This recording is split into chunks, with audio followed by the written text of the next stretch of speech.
How to uninstall WhatsApp on your Android device.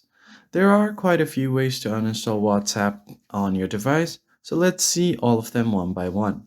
The first thing you can do is simply head over to your app settings by opening up your phone settings.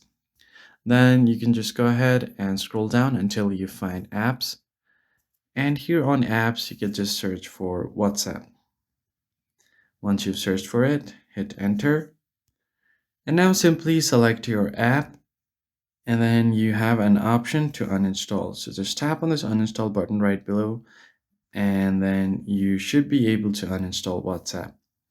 This is the first method. The second one, what you can do is simply head over to your Google Play Store.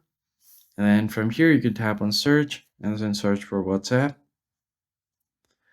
Then you can open up this option, and here you will see the uninstall button. So click on uninstall and it will ask you to confirm. So click on uninstall again. And you should be able to uninstall WhatsApp from here as well. These are a few ways on how you can uninstall WhatsApp on your device.